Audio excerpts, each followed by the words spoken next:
Hey guys, in today's video, we're gonna be going over the truth about the Sony FX30. We're gonna be going over the goods, we're gonna be going over the bads, and I'm gonna show you some examples of what I'm talking about. Let's go ahead and get into it. So the first thing I want to know, I've been using these cameras for about a year now for our podcast studio here in Abilene, Texas, and they've worked incredibly well, especially for the price point.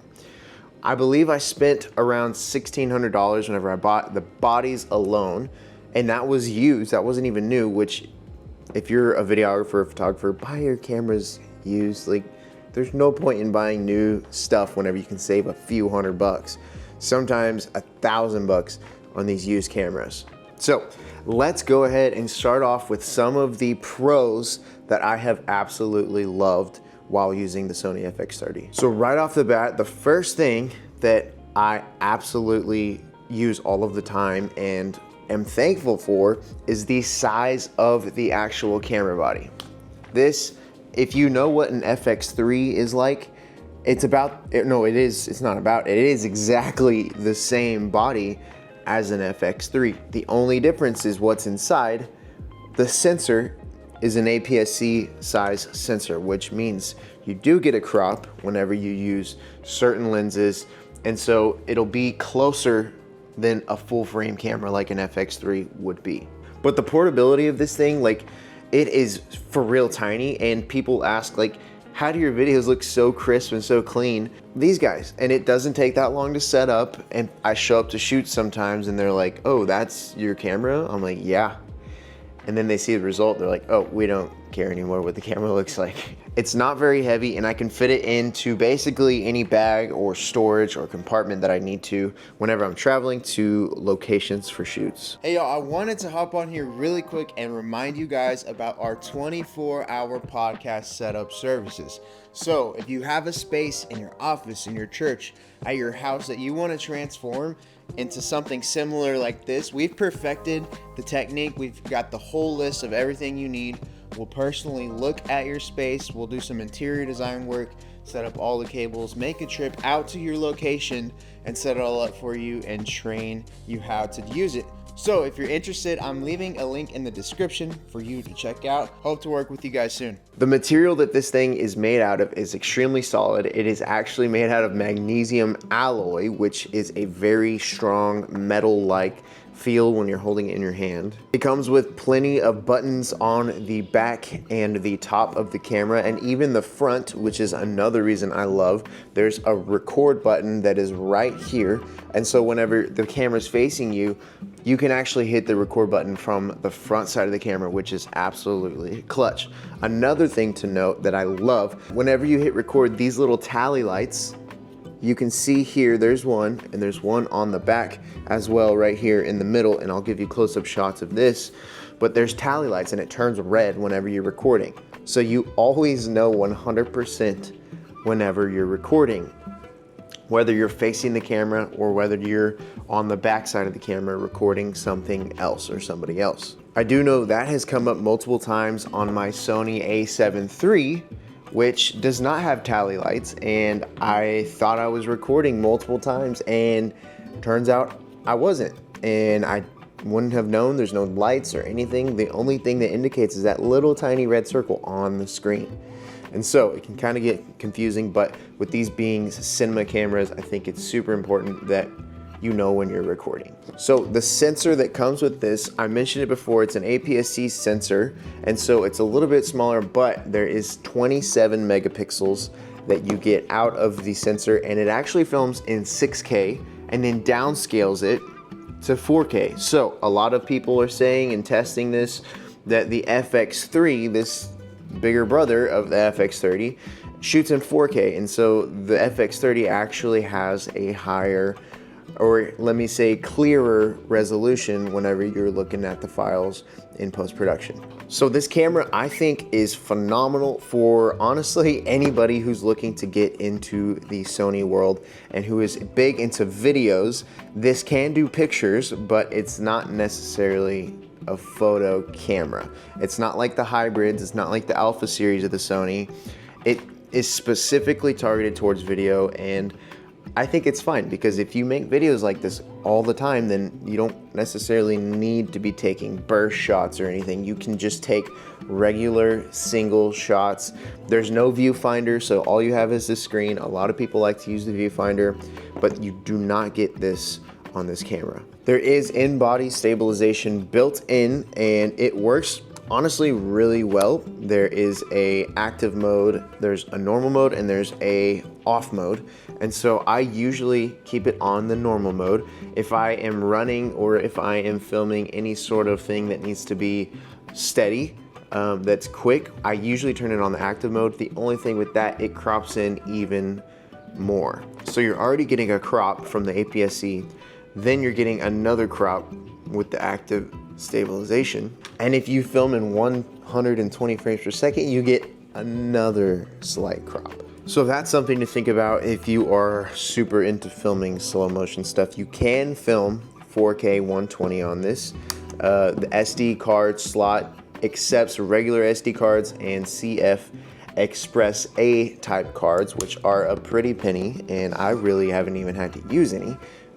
But it does accept that, which is good for a cinema camera. Now, these are the first cinema cameras that I have actually purchased for my business. I've been using hybrids for the last 2 years before I got these guys, but whenever I decided to go all in on this podcast studio thing, I was researching, and one of the things that I decided was a non-negotiable was the overheating issues. So, for an example, we filmed a lot of weddings, especially here in Texas, in the summer outside wherever it's 115 degrees, and some of the alpha cameras, they overheat. Now, the A7 III, I haven't necessarily ran into this issue, but whenever it comes to podcasting, you sit down for 3 hours at a time sometimes, and some of these episodes go really long. And we're gonna need cameras that don't overheat. And so one of the things that this camera offers, it has an internal fan, and you can record technically up to 13 hours at a time before it stops. On majority of other cameras, it's a safety feature so it doesn't melt the inside, but you can only record either 30 minutes or 60 minutes at a time before it turns off. These you can go 13 hours, which is basically as long as you want. Nobody's gonna be recording 13 hours straight.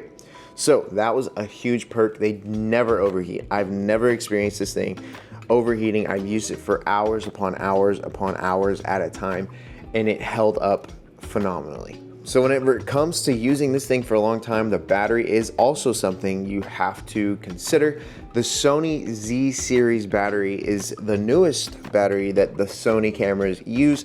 And if you have a Sony A7 III, A7S III, or even an FX3, they all use the same battery, which I've had zero problems with. I can use one battery for, honestly, sometimes a couple days, depending on how much we're actually filming. So this camera also comes with a full-size HDMI port, which is very helpful, especially whenever you're having to use monitors. And with the podcast setup we feed everything into a switcher, which is HDMI. So there's no conversions having to happen like with the micro HDMI.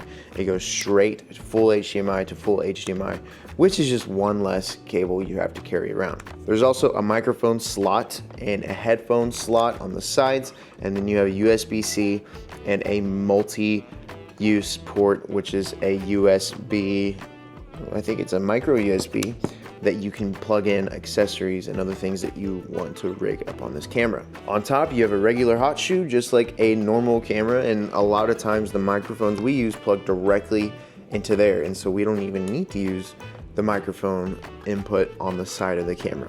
Whenever it comes to the layout of the actual software that you're using, I find that it is significantly better than the older generation of cameras, and that's been a big thing that has come out and Sony has had to fix because people were not liking the menu setup on these cameras. It's also touchscreen now, so you can touch and change settings however you would like, and it is extremely efficient. As soon as you open up the menu, this first screen pops up and it gives you the basic stuff that you need whenever you're out in the field, and you can just do the touch thing. So the screen is phenomenal. It does pivot out and you can rotate it, which is very handy. So if you want it to be on the back of the camera, you can. If you need to tilt it up while you're using it, you can tilt it up. And so it's very handy when it comes to that. And the screen resolution is honestly incredible. Like, I wouldn't say there's any time that or any scenario that I've been in where it's like, I wish it was a little bit higher scenario or resolution. Whereas the Sony a7 III, I have come across times where I'm like, man, there's just not enough pixels for me to be able to tell what's going on. And so we'd have to use external monitors. But those are the main factors that I find super helpful whenever using the FX30. And it has been an absolutely incredible camera. I don't even know that I would even necessarily use an FX3 or if it would be any better for me, because this is just as good if you can handle the crop, but it's half the price. One of the only things that I have been struggling with using this camera is whenever it comes to doing any sort of like really wide angle projects or real estate videography. I have to buy like a 9mm. I'm gonna get a 9mm Laowa lens that's like zero distortion, because it is so wide. In order to match a full frame 16mm, I have to get like either a 9 or even an 11mm would be perfectly fine. But if you can afford to buy the extra lens, I would say go for it. Okay, y'all, real quick, I feel like I totally have to bring this up, but it's the 10-bit color. And this gives you the flexibility and the capability, especially when shooting log, to really dial in the colors that you want. It's incredible. Just thought I would put this little clip in here after the fact. I forgot to do it while I was filming. So anyways, let's get back to it. Whenever it comes to low light situations, it's not going to perform as good as a full frame was, just because the sensor is smaller. I ran into this situation at a wedding a few weeks ago whenever it was really dark. We were doing the send off and they had sparklers going, but it was still really dark. And the footage, it came out usable, but it wasn't as good as probably an FX3 or a full frame camera would have turned out. It was pretty grainy, and I'll pull it up here so you can see it. But those two things are really the only cons that I have, and it's the crop factor for wide angle shots and the nighttime use or in low light scenarios. But if everything else, if you have good lighting, if everything else is set up exactly how you want it, if you can even semi-control your light in the room, the picture out of this thing is phenomenal. Sometimes I think it's even better than the FX3 or even the FX6. So to sum it up, if you're looking for a ultimate video camera that can pretty much do anything you want, and you're not needing extremely wide shots, like if you just make YouTube videos, it's phenomenal. If you're wanting to get into doing corporate work, get this camera, because I've done massive corporate jobs with this camera, and people are like, man, that little camera produces that good of an image? And I'm like, yeah. And then you could even throw in there like, hey, these are Netflix approved. They've used these on Netflix movies. And so I'm not lying, like that's the truth. They have used these as B cams on Netflix sets if they need an extra shot. And the fact that they even are talking about this within Netflix movies is insane with the price point. One of the last things to note is the SD card slots. There are two of them. I forgot to mention this earlier, but there are two SD card slots. So whenever you're doing these bigger jobs, whenever you're filming these weddings or whatever it is, you can put two SD cards in there and you'll have a backup file for those moments that only happen once. This is pretty crucial, and I've used the mess out of this feature in these certain times and scenarios. The autofocus is obviously phenomenal. Like all of the new Sony autofocus stuff that they're coming out with has been incredible and massive leaps, honestly, from what their previous generation of cameras had. And so I haven't ever had any autofocus issues or anything of that nature, unless we're filming on a black background where it's hard for it to contrast what is the subject and what is the background, which that will happen with any camera. And so in those cases, I just set it to manual, and it doesn't move, it doesn't breathe. It rarely breathes on autofocus. Like breathing, if you don't know, it's kind of like trying to find, so it goes into focus, out of focus, into focus, out of focus, until it finds a spot. This really doesn't do that unless, like I said, you're in a very dark room or you have a dark black background. One thing I wish they would have included, which obviously it would have upped the price, but to put an ND filter on the inside of the sensor, kind of like the FX6 has, that would have been absolutely incredible, because you can open up your aperture all the way and get those clean bokeh shots with the blurry background, even if you're outside. Right now, I have to put on a matte box with an ND glass filter on the front, which is fine. It's just another step that you have to do and takes more time to set up when you're trying to grab a shot on the go. If you're wanting to film outside at all and you want it to look decent, you're having to set up these ND filters on the outside. But like I said, if you're making YouTube videos, if you're getting an entryway into the corporate video world, making high production videos, this is the camera to get. Like, don't spend the money on the FX3 unless you're gonna be shooting in the dark a lot or you're needing those really wide angle shots. Some of the lenses I recommend will be linked in the description of the video. A lot of them are Sigma, some of them are Tamron. If you wanna go out, you can get the Sony G Master. I would always recommend going a little bit lower if you don't have the budget, because those lenses are honestly just as good. You can barely tell the difference, and they're a third of the price, sometimes a quarter of the price. All right, so that pretty much concludes the entire video. I just wanted to share my experience, honestly, and show you guys some examples of things that I've done with the FX30 that have worked and that have not worked. If that's a deal breaker with you, like if that's a deal breaker for you, I hope this video helps. If you are a content creator, a YouTuber, or if you're wanting to get some higher quality footage from your camera, this is definitely the camera to get. I probably wouldn't spend the money on the FX30 if you're just doing, you can honestly even get away with those corporate jobs like I had mentioned before. So if you're wanting an entry camera to get into the video production world and consider yourself a professional videographer or filmmaker, whatever it is, this is a great camera to have. Even if it's not your A cam, like make it your B cam and you'll get phenomenal results. I use it both for A and B right now, and my corporate clients are blown away by the results. So I don't know if that says anything to you, but it speaks volumes to me, because you don't always have to have the best gear to get the best video. So use what you have. If you have a hybrid camera, keep using the hybrid camera. It's all about, honestly, your lighting, how you frame your shots, and how you tell your story that are way more important than the actual body itself. When it comes to the body, the things you want to look at is the ease of use, how quick can you change settings, how accessible are the buttons that you can use, that sort of thing, and you'll be just fine. So if you want to learn more things like this, make sure to leave a comment in the comment section. Let me know if you have questions about the camera, if you're thinking about buying it, if you're on the fence. If you want to learn about other gear, other equipment, let me know in the comments what kind of equipment that you want to learn about, because I am here to serve you and help you, the viewer, figure out exactly how to make better videos, how to make better content. And so don't be shy. This is all about community. This is all about getting people to connect and letting the Howdy team help you guys out, because that's what we love to do.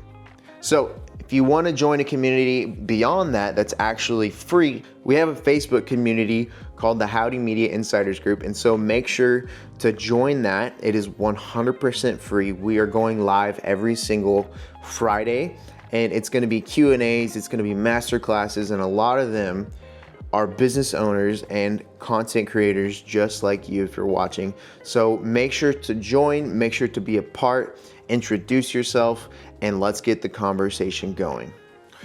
Hope you guys enjoyed watching today's video, and we will see you in the next one.